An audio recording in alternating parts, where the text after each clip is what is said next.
just adjust it. Yeah. Hello, everybody. Welcome. I'm really excited to see you all here this evening for On Two-Spirit Identity and the Body as a Portal to Freedom. My name is Alex Elliott. I'm the Director of Campus Experience and Events here at California Institute of Integral Studies, a nonprofit university located in San Francisco. I want to welcome all of you here in the room and also welcome all of you who are joining us online tonight from different places all around the world. Before we get started tonight, I have a couple of general expectations to set, some introductions, and just a few tips to help everybody have the best experience tonight. As a representative of CIIS, I want to begin by acknowledging our debt and gratitude to the Ramaytush Ohlone, who are the original peoples and continual caretakers of the San Francisco Peninsula. CIIS's main campus, where you are tonight, is located on the traditional unceded lands of the Ramaytush Ohlone. This acknowledgement is just one single small step towards being in deeper connection and relationship with Indigenous tribes and organizations in our own community. And it doesn't begin to acknowledge all of the native lands, languages, and territories where you might be watching from right now, for those of you online, or where all of you here live and work every day. By taking this time to acknowledge the land and the people, we invite and encourage you to learn more about the Native communities near you, and most importantly, to be in community with them, to hear their stories, and to support their work. If you don't know where to begin, we always suggest native-land.ca as a starting resource just to learn a little bit more. We are going to have a live Q&A after the event this evening. Since this is a hybrid event, we have a hybrid Q&A process so that our online and in-person events all have the same chance of getting your questions answered. So if you're in the room, you'll see there's some QR codes scattered on the seats. That's going to link to our Q&A form. If you're online, that same link is just under the description, just in the description underneath the video. You can submit your question at any time, and our presenters will, at the end, will bring them a spreadsheet that'll show them some of those questions, and we'll try to get through as many as we have time for. For those of you who are online, chat is enabled, as you may have seen, but please note it is not being moderated, and as you might see, our presenters cannot see that chat, so they can't see anything you write there. If you do choose to participate, please be respectful and avoid language that could be offensive or insensitive to others. You can turn that chat off at any time, and we encourage you to do so if it is negatively impacting your experience in any way. Now let me first introduce our presenters, Roger Kuhn and Jay Tzvia Helfand, and we'll get right to the conversation. Jay Tzvia Helfand lives on the unceded territories of the Chochenyo-speaking Ohlone people. They are a white, trans, non-binary, disabled Ashkenazi Jew raised on Dakota and Anish Beg lands. Jay's anti-Zionism has been shaped by their elders who survived the Nazi genocide and taught them that never again must mean never again for anyone. Their work as a somatic therapist and mediator is a reflection of that teaching, a deep call to align their life with movements for justice and transformation. Dr. Roger Kuhn is a Poarch Creek Two-Spirit Indigequeer somacultural sex therapist, sexuality educator, writer, activist, and musician. Roger's work explores the concept of decolonizing and unsettling sexuality and focuses on the way culture impacts and informs our bodily experiences. He is a community organizer of the Bay Area American Indian Two-Spirit Powwow and a board member of the Two-Spirit and Native LGBTQ+ Center for Equity. His first book, Somacultural Liberation, is available in both paperback and audio. His music can be streamed on all digital platforms. And now I'm delighted to turn it over to Roger to get us started.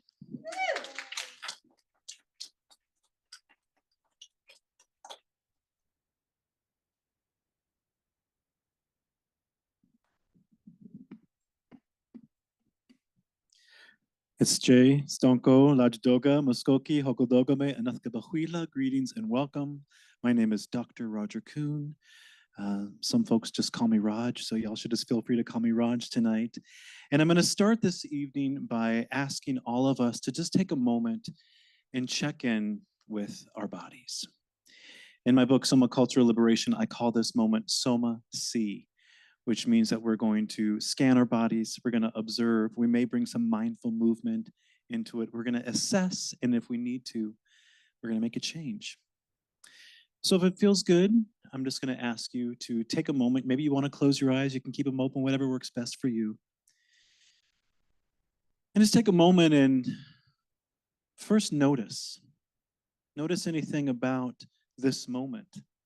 That might be the chair underneath you. If you're visiting with us online, it might be the chair or the couch or somewhere that you're sitting at the moment. And now just scan the body, whatever that might mean to you. You might want to start all the way at the top of your head and go down to your toes. You might want to start all the way down at your toes and go all the way up to the crown of your head. And all we're doing is we're scanning the body, paying attention to anything that lands. And now if it feels good for you, maybe you want to set an intention for your time together this evening. And as you set this intention, begin now to observe how that intention lands in your body, lands in your system. And take a moment here and just notice, is there anything about your experience and or about your body that would like to move? I call this mindful movement. And that might just be taking a breath. It might be moving your spine or moving your neck, or wiggling your hips in the chair. Or if you're seated at the moment, you might even want to stand for just a moment, stretch things out. We're going to be together for a little bit of time tonight. So if at any time you need to bring back that mindful movement, it is always there for you to access. And now we want to just assess. So now we're going to notice what the scanning, what the observing, what the mindful movement may have done. And if it feels good, if the body feels maybe a little different at this moment, well, I invite you to welcome this change into your body, whatever that might mean for you. So before we continue on, I would just like us all, if we can, and those that are joining us online as well, we'll take 3 breaths together. When you're ready, let's take a nice deep inhale in. And exhale it out.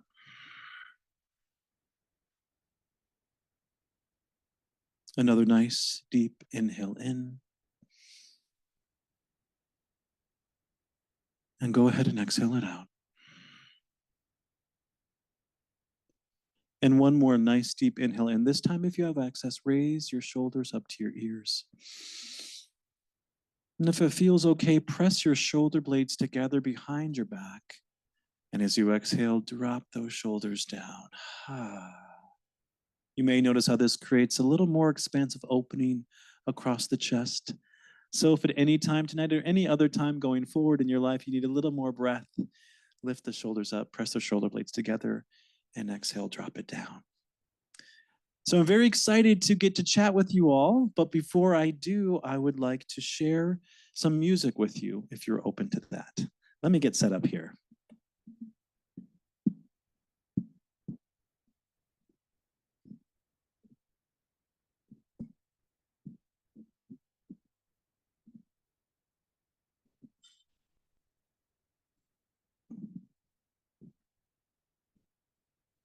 These things always go great when you're doing your sound check.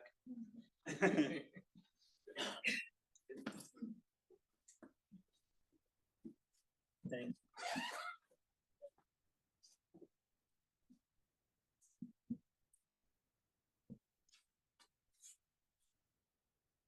Thank you so much. So as the world would have it, you know, when you sometimes just schedule things and you just schedule them because they work well in your life, in your calendar, etc. I just happened to schedule tonight, coincidentally, because tomorrow I have a brand new album coming out. So just the great timing of all this worked out tonight that I could be here and share some of this music with you. There's a part in my book, I'm sure we'll get to this in a moment, where I really talk about how music was one of the ways in which I feel the most embodied in my life. And in particular, when I'm sharing music with others is a way that I feel liberated.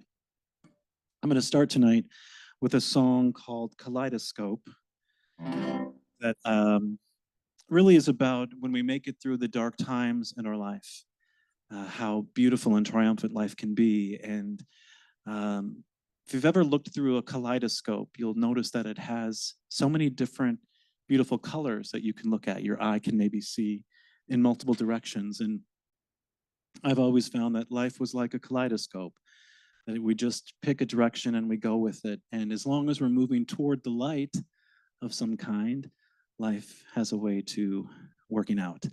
This song is also available as a video. I made a video on YouTube, shot it in Toronto, Canada. And when I got some press for this, they called it a two-spirit anthem.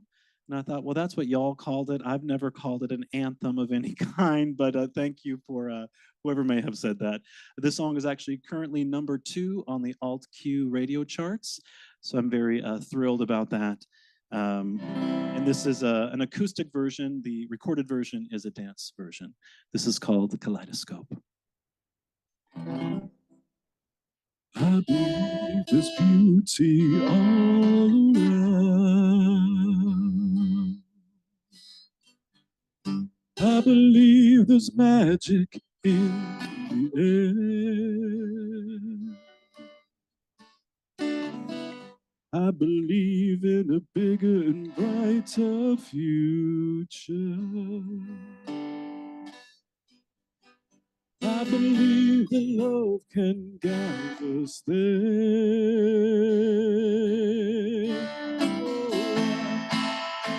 I've never been so high, can't believe I'm not falling. Miracle is only a mile away.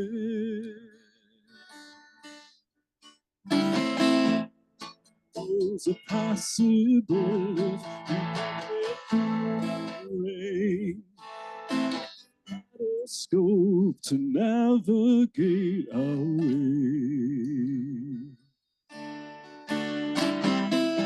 I believe nothing changes if nothing changes. I believe there's more than we can see. I believe there's still so much to understand. I believe me. Oh, I've never been so high, can't believe I'm not falling. Miracle is only a mile away.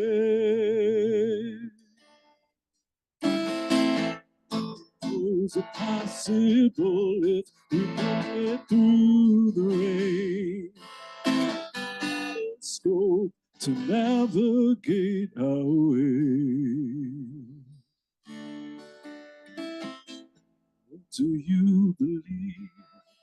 What does it mean to find peace? If even one of us is neglected, be least. Do you believe? What does it mean to be free? Us feel we moved our relief. Oh, so high, can't believe I'm not falling. The coal is only a mile away.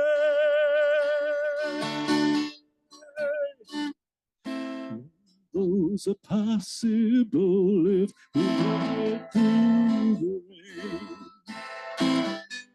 Scope to navigate our way. Rainbows are possible if we make it through the rain. A kaleidoscope to navigate our way. Thank you.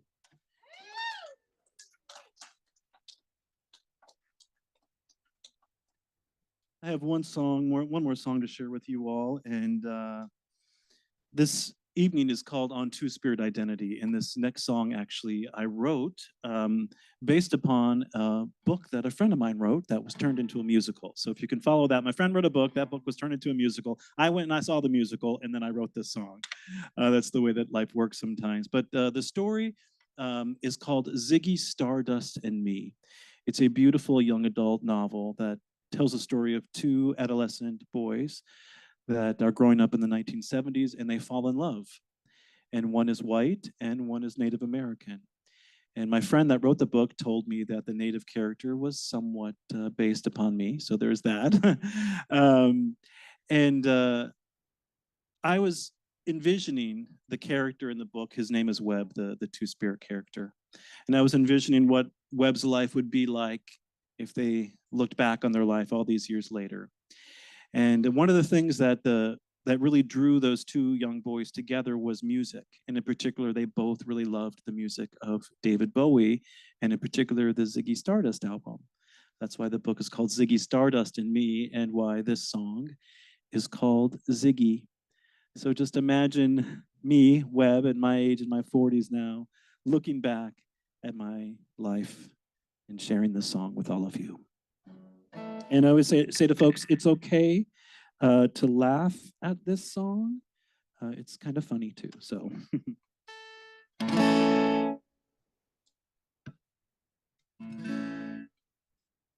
I feel so old, and yet I feel like I haven't grown.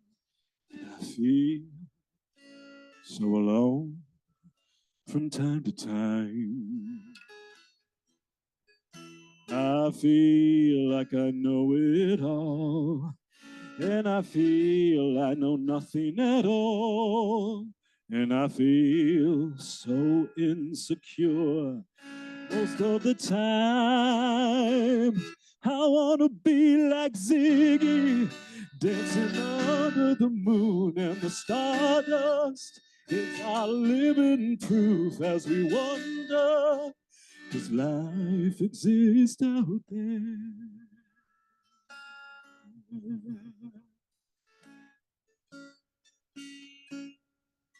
They say I have a heart of stone. They say love I will never know. And they say I've been bad one too many times. They say I have so much to learn. They say all my memories I should burn. And they say I should do better next time. I wanna be like Ziggy, under the moon and the stardust. It's our living proof as we wonder, does life exist out there?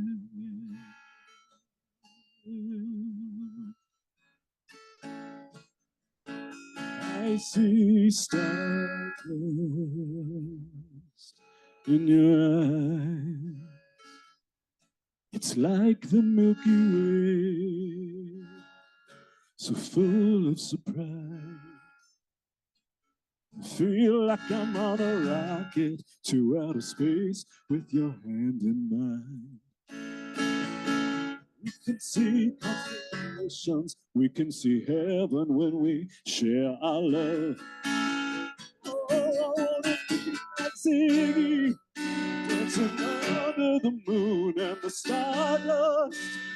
Our living proof as we wonder, does life exist out there?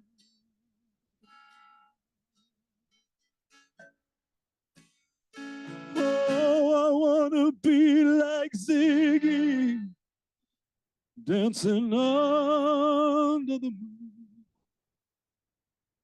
and the stardust is our living proof as we wonder, does life exist out there?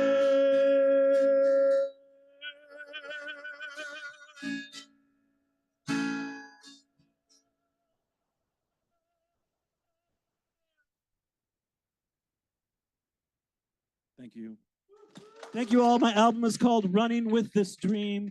It will be available on all streaming platforms tonight at midnight, wherever you live.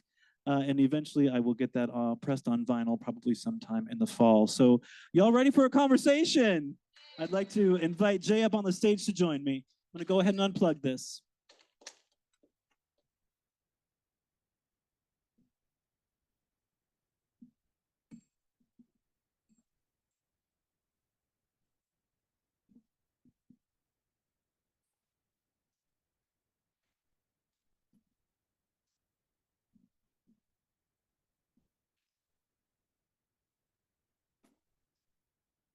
Okay. That's my jacket. I'm ready. Thank you. Thank y'all. Thank you. Thank you. Yeah. How about another round of applause for Roger? Thank you. Congratulations. Thank you. I appreciate that. Yeah. Good to see you. Good to be with you tonight. No, it's such a gift to be here with you. I was a student of Roger's here, and it's been so meaningful to get to learn from you. I think the legacy of Pleasure Heals, that's really like featured a lot in the book, has really stayed with me. And, you know, to begin really wanting to hear a little bit more about this connection between your music and somacultural liberation. Well, I think that as a child, I was relatively lucky that I grew up in farm country in North Dakota, which meant that I had a lot of space around me as a kid. And I would spend hours of my time frolicking through the fields and the forests, really singing as loud as I wanted to because no one ever said, don't do that. So I learned that making sound with my body felt really good. It gave me pleasure to do that. And eventually, other people started to say, it gives me pleasure when you do that as well. So it became this thing almost for a while in my life where it fed me. It almost like that performance would feed me this kind of feeling that I thought was love. I was confusing it for love because you can get very used to people applauding for you and saying, you were so great, that was awesome, you moved me. And I started to kind of chase that feeling. When the reality was, you know, you would go off and I lived in New York City for quite some time, and you'd go and you'd do a great set and have a wonderful audience, and then I would go home alone. And I thought, well, that can't be the same feeling. How could that be love, but I'm going home alone? That doesn't, and I wasn't all that interested in like hooking up or one night stands. I was never that kind of rock and roller personally. And then I realized like, oh, what my body was chasing was a high. It wasn't necessarily this idea of love that I realized until many years later. I would eventually meet my husband, who's here tonight, and I was like, oh, that's love. That's what that is. And I think for too long of a time, I believed I had to compartmentalize those parts of myself, that Roger the rocker and Roger the therapist and Roger the writer or the husband they were separate. And I began to feel how my body would respond to that separateness. And only when I really fully embraced that I am all of these things, and the root of that is music, did I begin to notice my nervous system settling in a new way. So now I very much prioritize letting people know that I am also a musician, because for years in my therapeutic world and in my academic world, it was something I never mentioned, because I kind of thought maybe people don't take you very seriously if you're a rock and roller and you're also, you know, a PhD student. Like somehow those two things can't go together. And so I'm trying to figure out how to make that happen for myself and really for others too, right? If you're a musician, an artist, a dancer, whatever your other may be, whatever makes us feel alive in our bodies. Yes. Yeah. I mean, to me, I'm like, what an embodiment practice. And if it's not too bold to quote you in your book here, I have a quote that says, "Nothing gives me the feeling of liberation in my body that singing does." Yeah. Yeah, there's something about, especially like I just sang that song Ziggy, and the last note. In music, we sort of call that the showy notes, like here I'm going to hit a high note and hold it for a while. It just feels really good in my body to also do that. I like the way it sounds, for the song, it's a dramatic moment for the listener, like, oh, wow, this high note. Though for me as the singer, it almost makes me forget anyone's there, because I'm so connected to the source of my own self that it feels transcendent to be able to do that. And it's not just the high notes that do that for me, but also when I allow my voice to get really low when I'm singing, and that really deep register.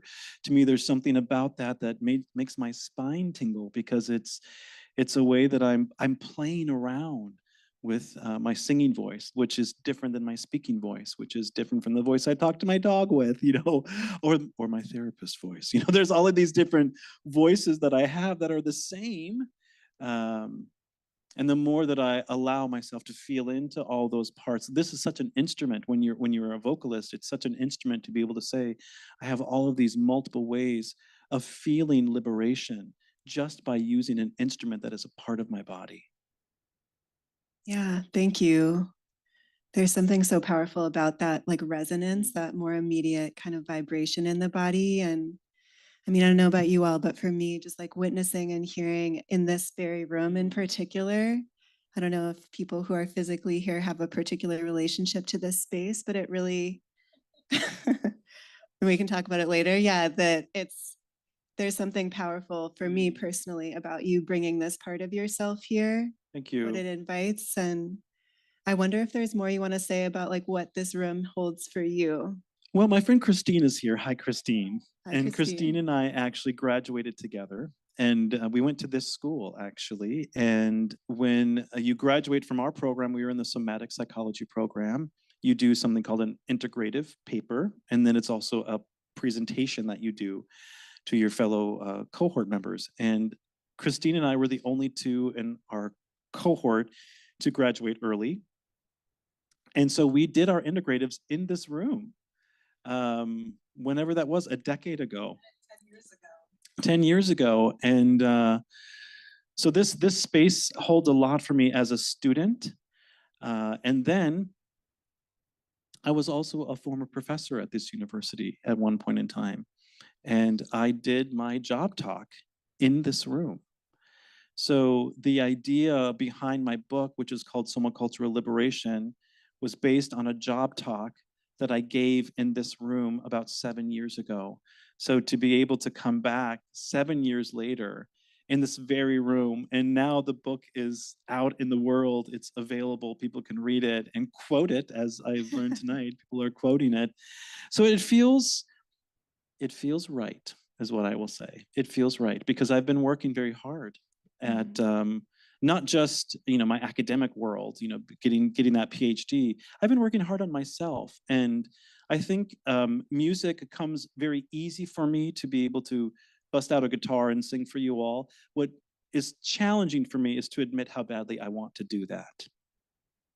So it's really easy to hide behind like a PhD, because it's somewhat measurable. Folks can look at you and go like, oh, you have a PhD, you have accomplished something. When you say, I'm releasing an album tomorrow, people are like, sure you are. It's sort of like this idea of like, what does it mean to be a successful musician? And so to say like, I'm just wanting to share music at this point in my life because it gives me joy and liberation. Not always an easy thing to say. So being able to come here tonight, when I was offered this opportunity to share about my book and all the things going on in my life, I said, I also want to sing. And I've said that now to other bookstores that wanted to book me. It's like, well, you're getting a 2-for-1. I will also be sharing music. And it's like, and if you read my book, that shouldn't surprise you because I talk about the importance of sharing music for me in that book. So this moment, this night, 7 years later, 10 years later, it feels quite special. And it looks very different than when, oh, and I also sprained my ankle in this room once because I used to teach this dance class here and I got really into it. And I rolled it, sprained it. I'm not quite sure. I was out of commission for several months. I'm fine now, but this room also, I also learned how to hula hoop. I just donated my hula hoop, Christine, because we used to do things, you know, with like the Somies, we used to do things like hula hoop and all the things. So I learned how to hula hoop also in this room. And I'm sure I did other things too. Yeah, I'm like, if this carpet could talk, you know. If this carpet, hopefully they've changed this carpet, but maybe not.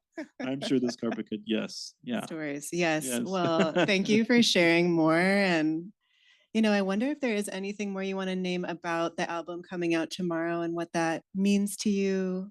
I'm aware Sure. it's the solstice too. It's like the Yes. longest day in the Northern Hemisphere. And to me, there's Yes. something powerful That's there. also, you know, kind of not my choice.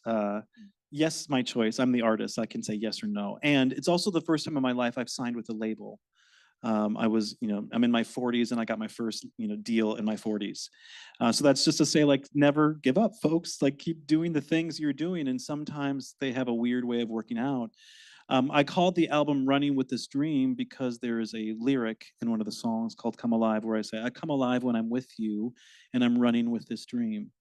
And it also feels a great title for an album, Running with This Dream, because I feel like that's what I've been doing most of my entire life. I'm a farm kid from North Dakota. I've been dreaming of getting out of there since I could remember. I dreamed of going to New York. I dreamed of finding love. I dreamed of being a therapist. I dreamed of being a musician. And all of those things are happening. They're actively happening because I run with my dreams. I find that whenever I've held back from something I've wanted in my life, it literally requires me to hold my body in a particular way. It requires to hold my body with an ongoing tension. And the more I realize, oh, when I actually go after what I want in my life, that tension begins to let go. And that's a cultural thing, primarily because in certain cultural circles, people say, you know, from an individualistic perspective, like most of us are raised in the United States, you know, when you have success, you should go for it, go for it, go for it. I also come from a culture and a community that's very humble. And so I don't like to brag very much about myself, even though I have a very public facing kind of life.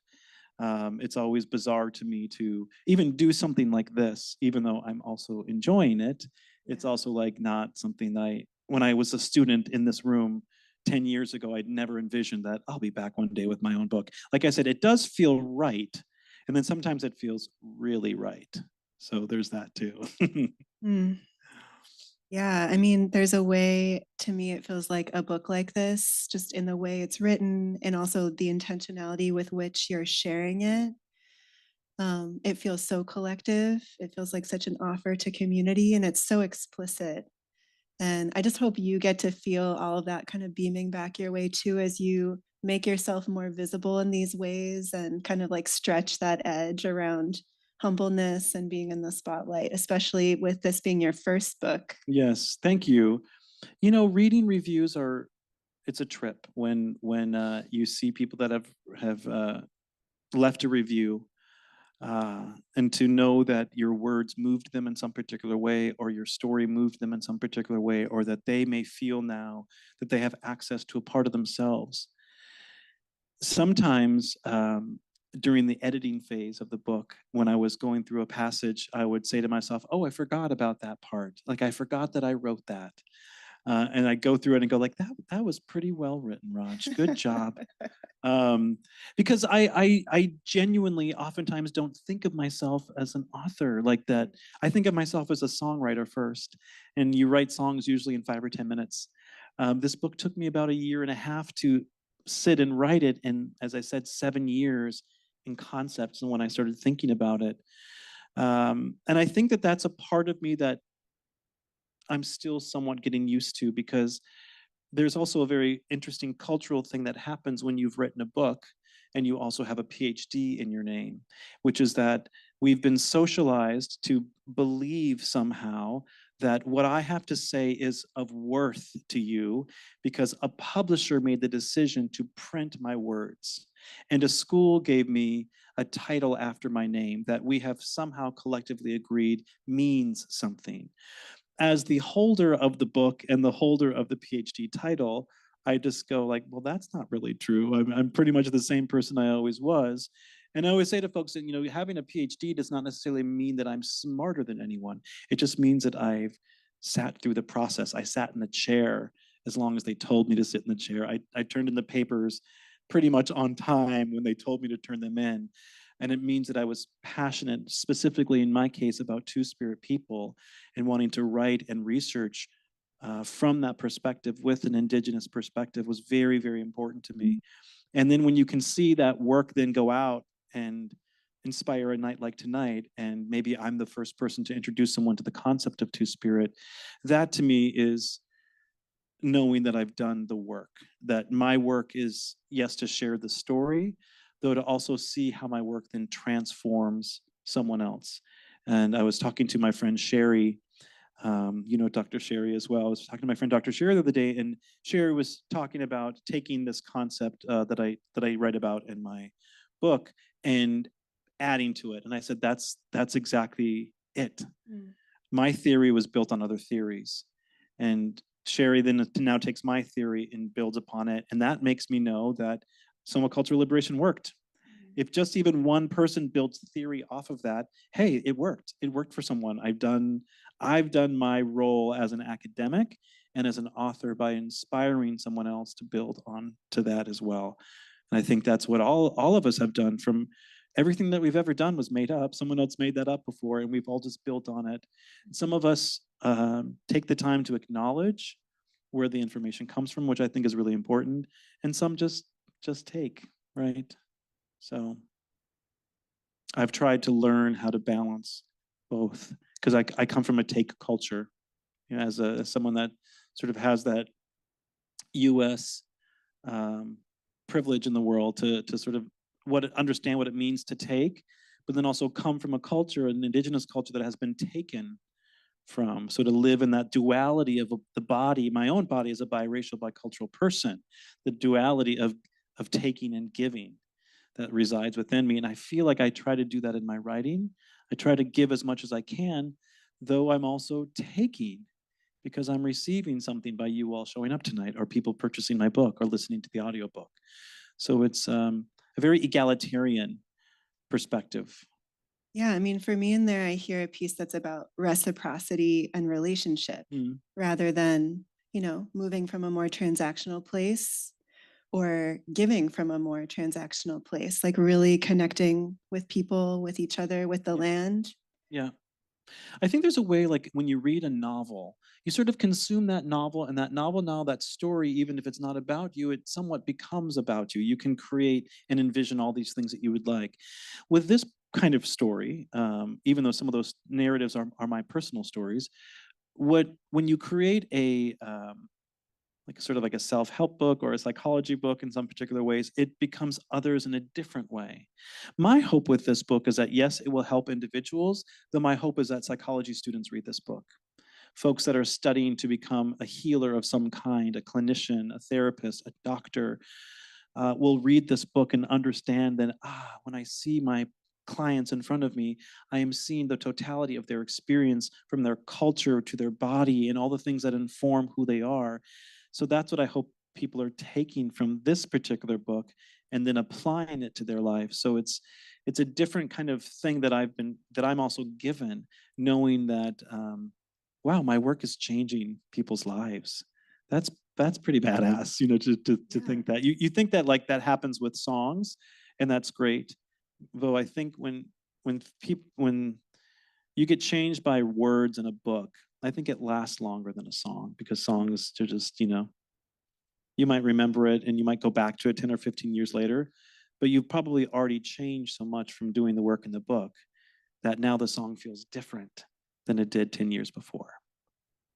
Yeah, that really resonates with me. I feel like in different chapters of my life, when I return to the same thing, there's like new medicine there. And I feel like that's true also for books, that different people are going to resonate with different parts are going to speak to them. And you really have offered so much here. Like Thank there's you. so much that's so generous in your own personal story and also in the collective stories you carry. And, you know, I think for people that haven't read the book yet, who are here or who are listening in the future, like hello from the future, or online, I wonder if you could ground us a little bit in some terminology, maybe just starting with somacultural Sure. liberation.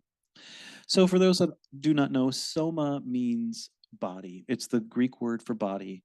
And soma is also kind of a buzzword at the moment. You can do like somatic yoga, which I always feel like is not the same thing as, body yoga. Anywho, we come from, Jay and I and my friend Christine that's here as well. Any other somies in the room or online? There may be some somies online. We call each other somies, like somatic people. And so it felt like a natural extension of the work that I had been doing for years as a somatic psychotherapist. And then I was also a somatic psychology professor. So a reminder that I wanted to come in and give that job talk. I wanted to sell myself to the students. So I thought, well, let me use the word soma because they all know what that means. And I've always believed that the work that I was doing as a therapist was to help people feel free in their experiences, which included the body. And another word for free is liberation. And I come from an anthropology background. I've always been very interested in culture. So I thought body culture, and when you understand your body culture, you feel free. Somacultural liberation. And that's where that idea came from for me, somacultural liberation. And then there's other terms that I use in the book as well, like the term decolonized sexuality, which is really what I believe is a multi-tiered process of dismantling these systems around how we think, feel, understand, and process sexuality. My PhD is in human sexuality with a concentration in clinical practice, and I got that degree from this school. And I even remember when I was in my doctoral studies, very, very, very little, basically no information about indigenous sexuality unless I myself brought it into the room. And I thought, isn't this interesting? At a doctoral level, there still isn't information about indigenous sexuality. And so I started to say decolonize sexuality in my classroom, and I brought it out into the larger world. And here at the San Francisco Pride Parade, which will be happening in just a few weeks here in San Francisco, I actually made a sign that said decolonize sexuality. And I carried that sign above my head as I was walking down Market Street. And by the time I got to the end of the parade route, I knew that something had shifted in the way that I thought about myself and about my work. And had a lot of people, as I was walking down the street, say like, well, what would that even mean? I would just yell back, yell back at them like, figure it out. Like I can't stop in the middle of the parade, right? I'm walking here. And then a few years later, I got a phone call from the Levi's Jeans Company who had seen my poster. And so they asked me to be their spokesperson for it was the 2022 Levi's Jeans Pride campaign, which did, I was plastered all over Target stores in the US and on social media internationally. And that was my sign, decolonize sexuality, that did that sort of got me that attention. Other words in the book, I talk about erotic survivance, and survivance comes from Wisner's work, and Wisner talks about the way in which we resist and we survive, specifically talking about it from an indigenous perspective. And I liked the idea of erotic survivance because if we talk about pleasure, and if we talk about the root of what is erotic, then it doesn't necessarily have anything to do with sex, although it can include sex. And I liked the idea, again, of shedding particular light on indigenous sexuality. So I talked about erotic survivance. And then there's some big fancy words in the book like epistemology, which I really love that word. Positionality is in the book as well. And these are just fancy words of saying like how you know what you know and who you are. But I think it's really important to talk about who I am has impacted what I have learned. And that can be anything from, I was raised as a Roman Catholic. And for many years in my life, really celebrated Catholicism. But once I left Catholicism, the first religion I turned to was Buddhism. And I was started to seek answers in other ways. And it eventually led me to CIIS, because CIIS, if you follow the lineage of CIIS, has a lot of Eastern religious ideology into their curriculum, but also into the community that the school is centered around. So to land at CIIS felt just like a natural progression of my own positionality. And then what I now know, my epistemology, was deeply impacted by the friends that I made here, the professors that I had, and the same for all of you in particular ways. That impacts all of us in different ways around our privilege. And so I talk a lot in my book also around privilege and how the privilege that I have as a PhD, as someone with a published book, as your former professor, there are all of these ways that I have a little privilege in the world. And so I could just completely ignore them, or I could name them and say, these are the things that I use to navigate through the world. Because what I have found out in my work as a clinician and my work as a researcher is that we're all just trying to survive. And most of us do things to keep ourselves safe. And if I can get one step closer to safety, maybe I can feel one step closer to my liberation. And the way that I've realized that it's important to do that is to invite those varying aspects of your cultural experiences, including where did you go to school? When did you go to school? At what time did you go to school? I didn't go to college right after high school. I went and did rock and roll. So I was a later in life college student. That meant by the time I showed up in my undergraduate degree, I was very excited. I wanted to learn, as opposed to being around some 18, 19-year-olds who went fresh after high school and were barely turning their homework in. And I was like, come on, Pablo, we have a group assignment to do together. And I was so excited about it, and I ended up doing it anyway because Pablo didn't show up for the work. We did get an A anyway. So I think that's also part of it. This is like recognizing my own privilege, my own positionality, and ultimately my power, and how these terms that show up in the book are utilized in the reality of the day-to-day experience that I have. Yeah, I mean, thank you. I think your book honestly offers so many frameworks and concepts, and then grounds readers in directly what you just named around how does this apply to you, to your people, to your own path. And I just really appreciated that part of the book, all of the different exercises. It feels like a real invitation into practice, into the how. And I wonder if you want to say anything more about other modalities in the book that inspire you, that Sure. you draw from. One of the big modalities in the book is called the addressing model. It's by a woman named Pamela Hayes, who is a white clinical psychologist who did her work, and she's still based in Alaska. And she was working with Alaska Native populations and realized that she didn't really know enough about Indigenous communities.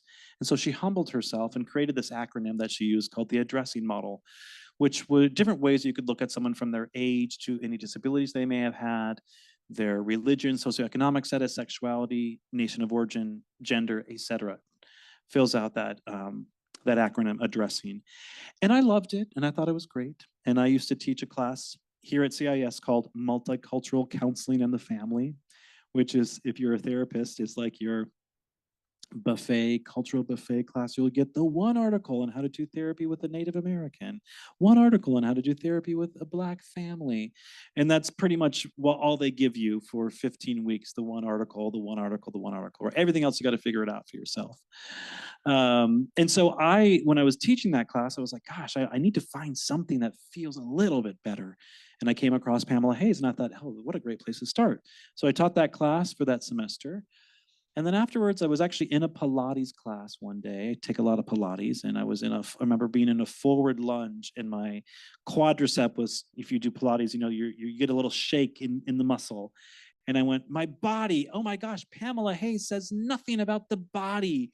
And from there, it just, like how things pop up at weird times. I wasn't thinking about the addressing model, but my quad was shaking, and there it was. And I thought, oh my gosh, body, body, buh, buh, buh, buh, buh, buh, buh, buh. And then I started thinking about what else was missing from that acronym.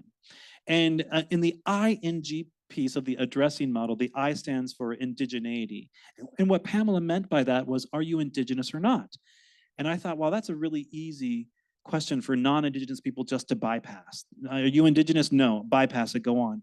So I wanted them to sit with occupy.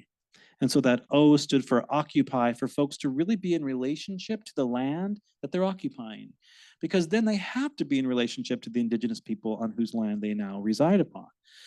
So for me as an indigenous person, it was important that I brought that forward in that particular way. The L stood for lifestyle, the D stood for desire, and I thought bold addressing, there we go, Pamela, bold addressing. So I started to do the bold addressing model. I did talk to Pamela Hayes. She's actually has a quote on the cover of my book, so Pamela and I are good. And I think that's again, like when you take theory and you build on it, right? I think Pamela has said to me that now she does the bold addressing model, because that's, I helped build her theory into something else. And if you are like, yo, Raj, it's not quite enough, I agree. You might decide to do bolder addressing or boldly addressing, or you're gonna rebold or unbold, make it up. That's the thing that I really believe in, is that someone else made this up, so I can make something else up too. And I can make it up in a way that helps people. Because the truth is, you're gonna meet clients, or you're gonna meet students or folks who want something from you. There aren't a lot of two-spirit sex therapists in the world doing this work. So I have a lot of people come up to me and want things, and it's like, oh, well, that book hasn't been written. And folks will say to me, you need to write it. I also want to live. I want to make an album. I want to go on vacation. I want to have an experience. You need to write it. You need to write this book, or you need to find someone else to write this book.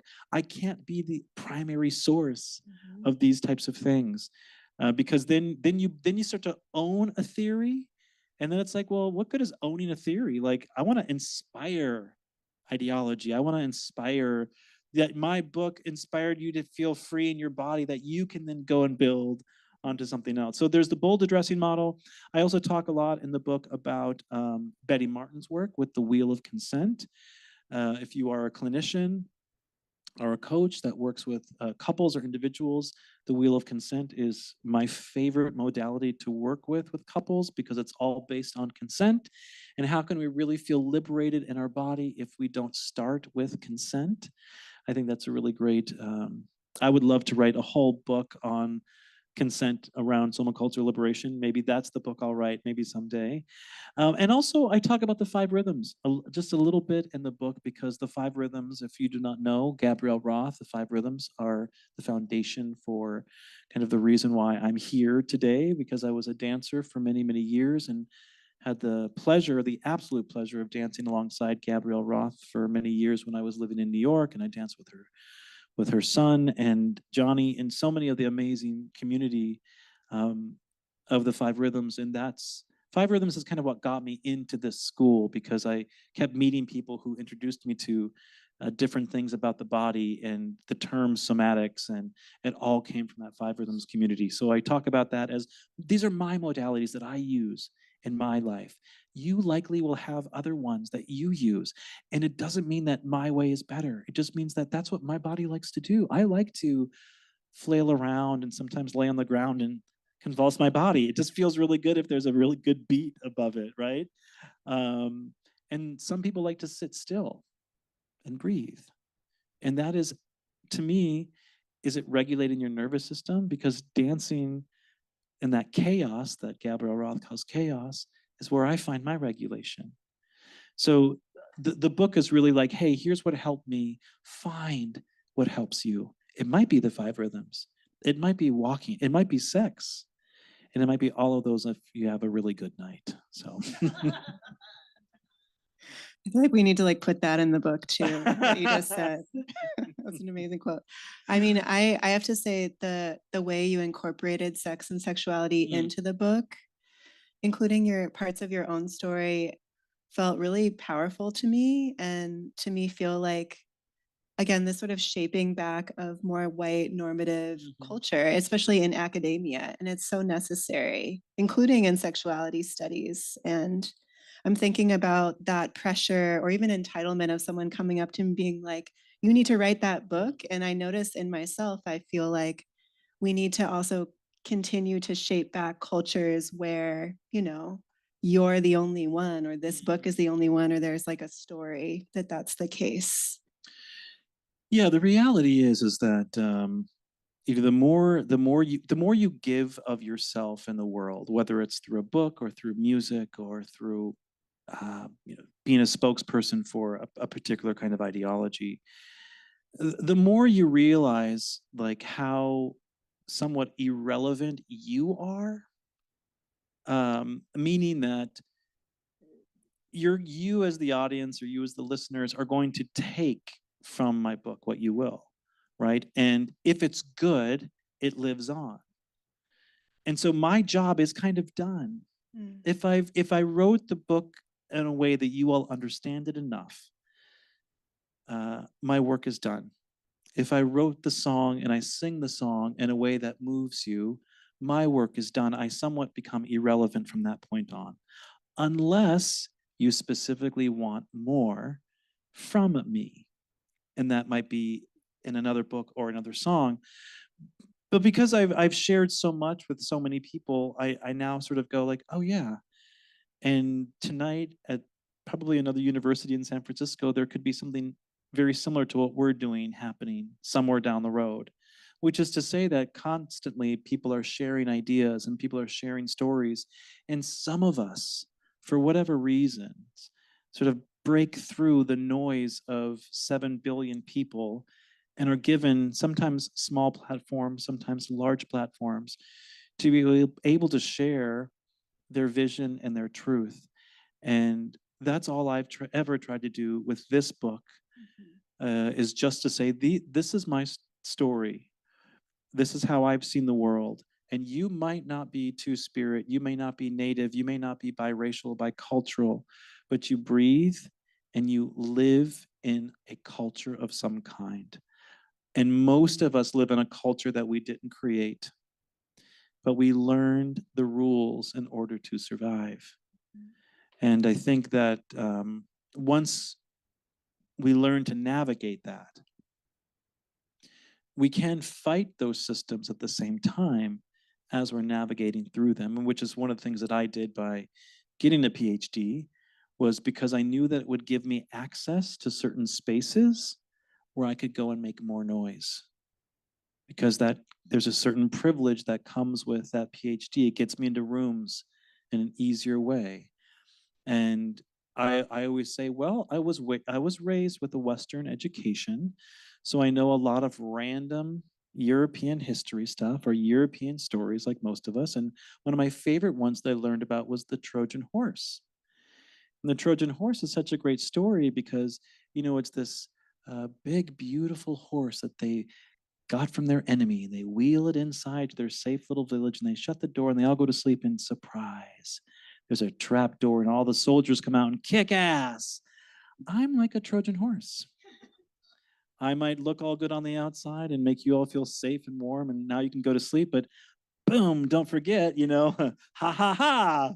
And I think that's part of it too, is that like, you know, folks forget that, oh, just because you've written a book or that you're, you know, PhD, you don't stop being an activist. You're more of an activist now. I'm more of an activist because you can quote me, and I have to be able to stand up for what I said, and or say, yeah, I was wrong about that.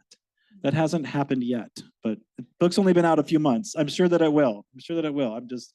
I'm also conscious and aware enough of my own experience in the world to say I probably got things wrong. And that may be partially because of how I was cultured, right? And so if I went into this thinking like this is the end, that's done, it might be my end, right? I might say like I don't want to write anymore. But Christine may come up to me and say you completely missed anything to do with parenting or mothering outside of your own experience relating to your parents. great, Christine. That sounds like you just put together somacultural liberation and labor or something like that, right? It becomes, now Christine's. And I think that's just the evolution, I hope, of my work and what I'm experiencing as a human being in the world.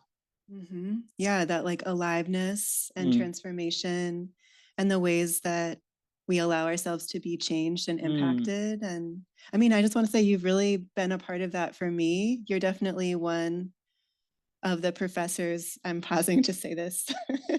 It was so meaningful for me to have learned from you, and it makes it all the more like just like full of sweetness to get to be here in this moment together. Like for all of these like less visible moments of disruption that are so needed and really make each other possible. So just I want to say thank you. And I also, this feels like sort of a dovetail into talking about sunglasses. And I wonder if you're up for sharing more about that. Sunglasses is my favorite part of the book. This is a little shout out that I gave to a teacher of mine who, when I was in 7th grade, I was in school in Alabama, and I had this teacher who, whenever one of the students would sass at this teacher, she would just say, "Not me, but you." And I would go like, "What?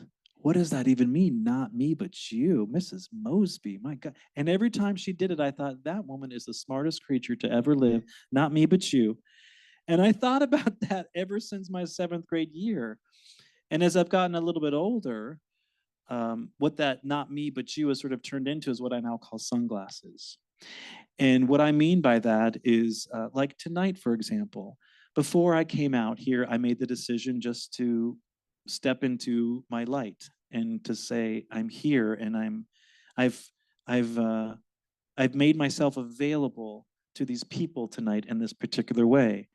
And I could come out here and I could try to pretend I'm something that I'm not. I could dim my shine for you. Instead, I come out into a room like this and I just imagine I'm handing each and every one of you a pair of sunglasses because I'm going to shine regardless. And you might need to wear these because I'm going to be a little bright. Because if you have a problem with what I'm talking about, not me, but you. Sunglasses. So yeah, I invite you to really think about that for your own life. Like when you go into a space, just think about like, I'm going to shine. I'm going to be incredibly bright right now. You might need these sunglasses and I'm looking out for you, but I'm also looking out for myself by saying, I'm not going to turn it down. I'm going to turn it up even more. Sunglasses. Yay. Yeah. And again, it's like solstice. I'm just like, wow, the brightness is here. Yeah, that is very true. Yeah. Yeah. Yeah, and there's a piece too where, there's this event that's, in linear time here today, and then there's the people who will get to experience it in the future. And I just hope for all of you all, for future listeners too, that you get to also feel your own radical permission to be in that brightness, that we get to do that for each other. And I wanted to also be sure we talked a little bit more about the one gesture moments. And can I name a quote here too? It's a short one. Yeah, you say in the book, the night of the worst beating I received in my life was also the night I began to recognize that liberation was possible. Yeah, so in the book, I do use some stories from my past that were challenging to have survived. It's also something that I think is important to talk about, to say that I lived through these experiences. And on this particular night, a couple things happened. I was very young. I may have been 11, maybe 12. And I remember I had been, my father was very challenged with alcohol and took that out on us in all kinds of ways. And I was used to kind of being hit around, slapped around and stuff like that. But on this particular day, something really bad happened. And I remember looking in the mirror and seeing myself and just thinking, at that young age, like this might be it for me. Meaning that if this doesn't change, that I'm not going to get much older. And a gesture that I made that night was I decided to not wash my face so that my mom could see what had happened to me, that what my father had done to me. And so I did. And I remember when I went into the room that my mother was in, I remember her eyes opening up really wide. And I knew that moment her life had changed as well. Because sometimes what I call these one gesture moments, we do something, hanging up a sign that said decolonize sexuality, letting my bloodied face be seen. We do these things not because we're trying to create a movement or a moment. We're doing this thing to be seen to ourselves. And I know when I did what I did, and I went up there and I showed my mom, my parents split up. Like the next day, my life was forever changed. And I don't know if that would have happened had I not had that one moment, that one gesture. And there have been several one gestures since, and you have countless one gestures of your own. And sometimes when we think back on these one little moments, that we made this little change in our lives, how powerful that can be. And we never know. I mean, that's the beauty of these one gesture moments, is that we never know when just one thing that we do or say, or a call that we're going to make, or an email that I could send. I mean, there's a great story with this particular book, how it was a kind of a one gesture moment for me. Was I had been published in another book by North Atlantic, an anthology, and there was an opportunity for there to be another book that could come out of volume 2, and I was put on an email and asked to maybe take over as the editor of the anthology, which as a PhD student, that's supposed to be a really big deal in academia, that I would be the editor of this book. And the publisher wrote back and said, actually, we're not interested in part 2 of this book. Thank you very much. However, if Roger Kuhn's interested in writing a book, we'd want to talk. And so I just did not have any gesture at that moment and sat on that email for literally 2 years. And then one morning, I decided to make that one gesture. And I got up, I sat down, I responded to the email from 2 years ago, and I was still at my computer, and about 7 minutes went by, and the publisher of my book wrote me back and said, let's get a meeting on the calendar. One gesture, and now I've got a book and an opportunity to talk to all of you tonight. So if there's a gesture that you're holding on to, literally like holding on to, find a way to let that go. And if you need help, find someone to talk to about that, because these one gesture moments are transformative and they will change your life. Yeah, I mean, again, I'm just really struck by the generosity of your sharing your story, both in this written form and here, and just invite people who are listening to notice how it touches you. And also, if there's, any of the rumblings of your own history or the history of your people in there, just to really, as you say a lot in the book, just, to take a breath as feels supportive for you. I think there's a powerful naming around harm and violence, both like personal and systemic, you really offer. And I really just feel, I think it's Sherry Moraga, and I welcome someone to correct me here if it's not, who's like a third wave feminist, who said the more specific the story, the more universal. And there's something in there that I really sat with in your writing. I really feel the offer of it. And, we're starting to shift this portion of the talk towards close. We'll move into the question and answer. And, I'm wondering if there's anything more you want to offer we haven't gotten to.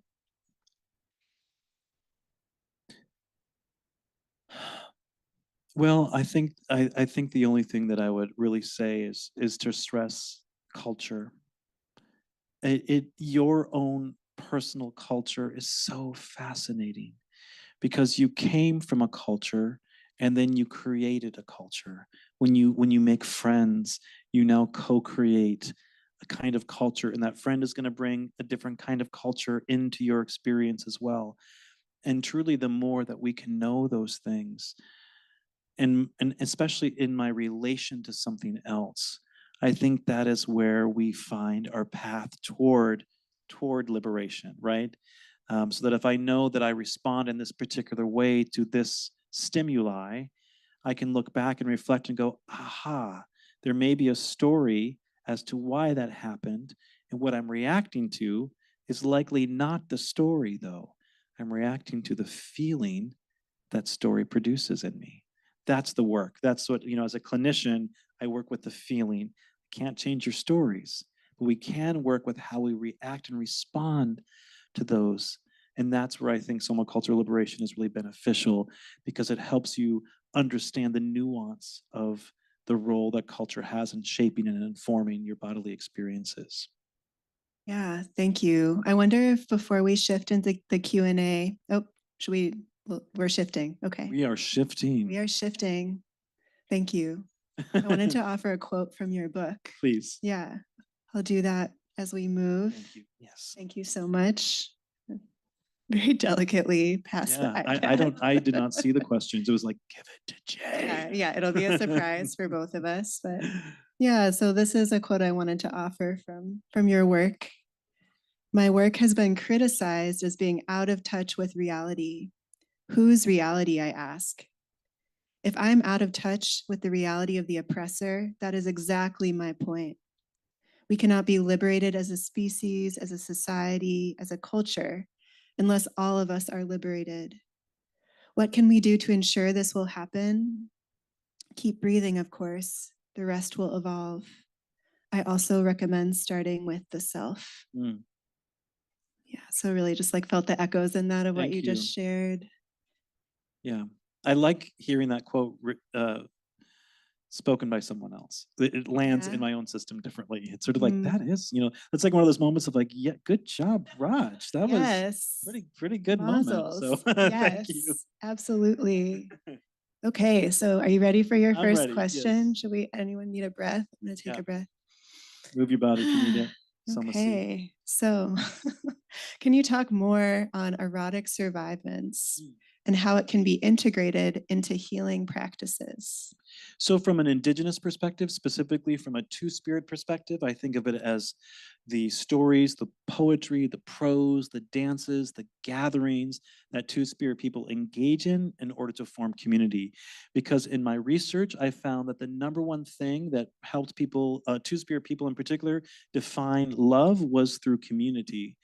And so erotic survivance is those stories. It's the poetry, it's the prose, it's the dance, it's the song Ziggy. Ziggy to me is a perfect example of erotic survivance. So it's a song about love between two people who grew up over love of music and creation. And erotic survivance, as I mentioned, it might include sex and sexual behavior, and it doesn't necessarily have to.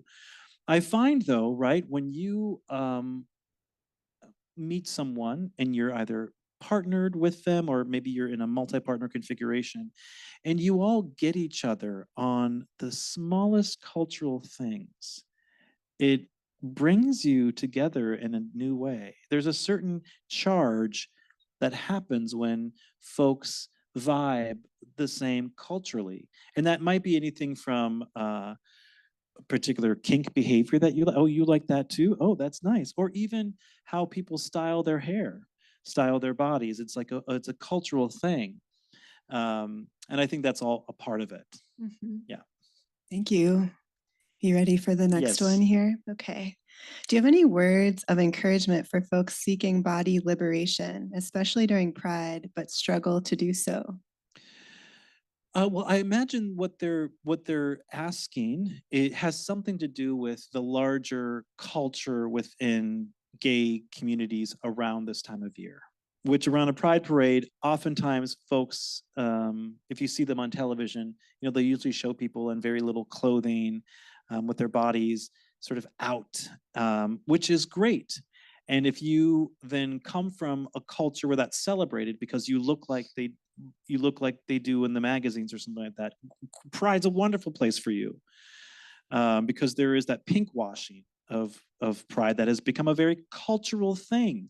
Could you say what pink washing Pink washing is this idea of where you, like when you go buy your Colgate toothpaste this month, if you're a Colgate user, it's going to have a rainbow on the box, right? Or pink washing can be anything from political movements where they say, look how they're, you know, they're gay and lesbian and they're bi and trans community is treated so lovely in this particular country, we can ignore the atrocities that they are doing in the rest of the world. So they that's another form of pink washing. And so, you know, in these cases, it's sort of like the thing we must remember is that the gay community is really large.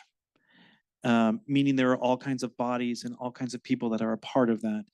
And what we see represented to us is very similar to what our heterosexual, our cis folks get marketed to as well, these ideas of bodily perfection.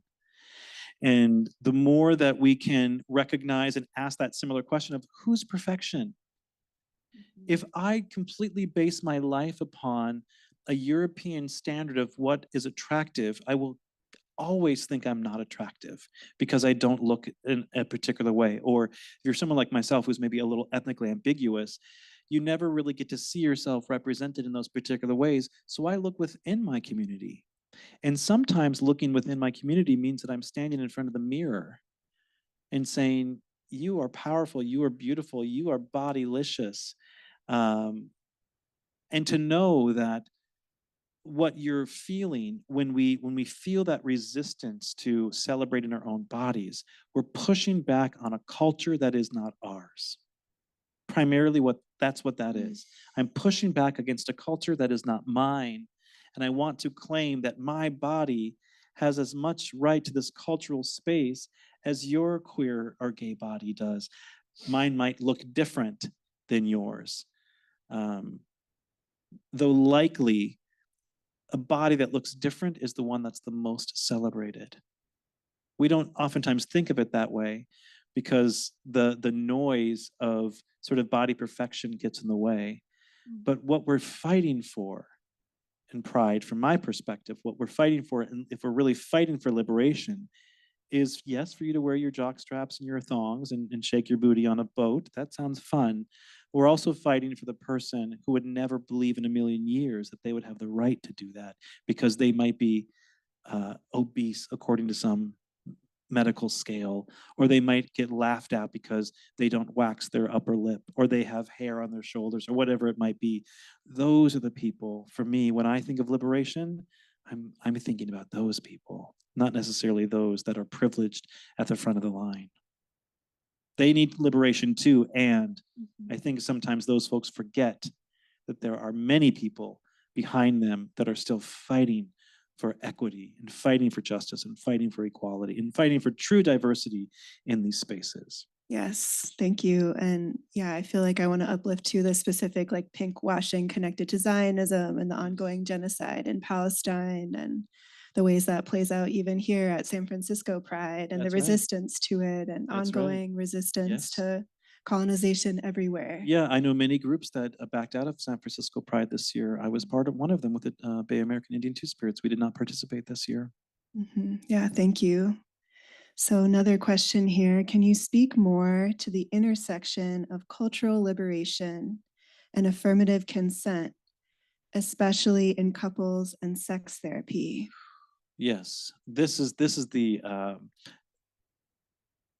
a question that I really want to unpack around consent. Because if we really think about the formulation of what we now call the United States, we are all living in a non-consensual way, because that's what theft is. And so when our foundation, or when our buzzword of the night culture, is shaped from a non-consensual place, it seeps into all of our lives. I was watching this thing this morning about tipping culture and how oftentimes if you go to the store and they say, would you like to donate 5 cents for March of Dimes or something, that company likely has already made the donation. right? So if you go to Walgreens and give 5 cents to March of Dimes, Walgreens already made the donation. Now you're paying Walmart back. And to me, that's not consent. I didn't agree to pay your tithe back. Like, I agreed to give 5 cents to this company. But if you're taking it as part of in this jumbled writing that I'm not going to sit and read because I just want my receipt, that is what I'm talking about. Like, we've done this, we've built this. And there are many times throughout my life that I have gone to what should be a sanctuary space, like a discotheque or a gay club, or somewhere I can hang out with my community, and have been touched inappropriately by people who just think that because I'm queer or I'm gay, of course I want your hands down my pants or something like that. So how does this show up between couples? Ugh, we have to unpack marriage. We have to unpack people's relationship to marriage if it's like a married couple, because again, culturally, it's supposed to mean something. And depending on how you were raised or where you were raised, it might mean that I own you, right? And so then I might think that I have a right to your body when I want to. And so this happens all the time in marriages or couples where someone is saying yes to sex because their partner wants it, not because they want to. So consent means that we have to both be in that affirmative yes. Now, part of that is from the perspective of like Betty Martin, and what I've learned from the Wheel of Consent really is that I can be willing to participate in this act with you, even if I'm not in the mood. What I'm willing to do is be with you in your mood. But if I say yes to it, and I don't really want to, and I'm not willing, but I'm still going to say yes, guess who's going to end up holding their body in a particular way? Which means that likely the sex that I would have with you would be painful if there's any kind of penetration. Could be oral, it could be in other ways. It could mean that like I'm going to be holding my neck a certain way while we're in this engagement together. So afterwards, now my neck hurts. And so when we bypass consent because we think that's what we have to do when we're in a marriage, then we're laying the foundation that you can lie on me, you can lie to me, you can cheat on me, you can do all these things, because consent is not the foundation of our relationship. So and when I work with couples, that's the foundation of what I give them, is like, let's start with consent, and everything builds from there. And it changes, folks, because the culture of consent, that is, whoever wrote that question, that could have been the entire night. I mean, that's a really Yeah. powerful question, because it requires us to unpack history, unpack colonization, unpack settling, unpack terminology like heterosexual, homosexual, trans, gender nonconform. I mean, all of these words that we've created to describe sexuality and to describe sexual behaviors are all part of this conversation we're having around consent. So to me, it's the most important conversation I think I have when it comes to couples, is how can you really feel that yes is a yes? Yeah. Yeah, just like it's so important. It's so nuanced. I wish it was something all of us got to learn really early. Yeah, can you imagine if children were taught consent from like young ages, other than sharing? They get taught to share a lot, but sometimes you share non-consensually. You share because if I don't share, you're going to think I'm a bad person, or you're going to, I don't want to give you any money. I don't want to share cake, but I will share cake often, but it doesn't mean I want to share cake, but I might be willing to, right? So it's really understanding even the difference between willing and want. Because again, if we don't do those things, we harden the body, and we hold on to it. And that's a particular culture in the US, to hold the body, to contract, to stay in that hypervigilant space the entire time. So I'm so tightly guarded, I don't even know what my yes is, because I can't feel into it because I'm so blocked. Yes, thank you. Yeah. Okay, so we've got a couple more here. What advice do you have for other queer folks navigating the artistic world, writing, music, acting, who want to maintain and grow identity and body liberation while doing so? That is a wonderful question. I think that I'm so thankful to be the age that I am now. My gosh, sometimes I think like, what would have I been like if I had like TikTok as a kid? Like, like, who would have I turned into if I had Instagram when I was growing up? I just shot the other day a video in my shower at home. And it was amazing. And if I had had a video camera when I was a kid, I would have done that stuff all the time. But I bring all that up to sort of to say, like, yeah, there's a whole generation of performers in the world now who are queer, and they are open about it, and they are just taking a stand of, it's not me but you, right? So I would just Miss Mosby them the entire time, like, it's not me, it's you. If you got a problem with my queerness, I don't have a problem with my queerness. It's not me but you. Sunglass them, right? Just put your sunglasses on and shine. Do your little dance, post your little video on TikTok, use the filter, folks, if that's what you want to do, right? It's your life, that's a whole other cultural thing that you're stepping into. But I think that to fully embrace myself, even being in my late 40s, is very queer. To be in my late 40s and say, I'm going to make music, and I'm going to put holographic stickers up in my neighborhood because I'm slap happy, and I'm going to release a dance album, and I'm going to dance around, and I'm going to make a video in my in my shower, because why not? This is my life, and it's their life. And if you're that young artist, like, the only thing that I would add to that is, like, just don't be afraid to educate yourself. And by that, I mean, listen to music that came before you, because those people were paving the way. And I don't mean like the prominent featured artists. I mean, artists like myself. Go back to my back catalog and listen to what I was writing about when I was in my 20s as a queer two-spirit person, or go back and listen to the histories of your people, right? So you know whose shoulders you're standing on, so that the music you can make is an honoring, and not just something that you're not thinking about, but it's a way that you're honoring who you are, and honoring where your people have been, whether that's acting, music, dance, art, etc. Yes, thank you. So we have a final question. What are some activities and rituals that we can practice to support our ability to embody sensuality? Well, the first thing that comes to mind is food, because food to me is so sensual. And there's something about, when someone tells me to slow down, I want to do the opposite. I just want to make it more quick and more fast. And so I'm learning how to do that with food, to slow down so I can actually taste the food. And I think there's something about, when you are enjoying something that is good, the senses start to come online. If I eat a delicious piece of chocolate, I can feel it in my body, right? And so it's like, start with that. Start with playing around with food, and notice how it inspires you to feel into, to think into, to move into, because that's a wonderful way to do it. And an additional way to do that is by using your breath, and by noticing how the breath can be that sense of the beginning or the end of an orgasmic experience that may or may not be about sexual behavior. It may be about literally fresh air. I live up in Pomo territory in a town called Guerneville, California, and the air is different up there. It's actually warmer up there today too, coming down to San Francisco.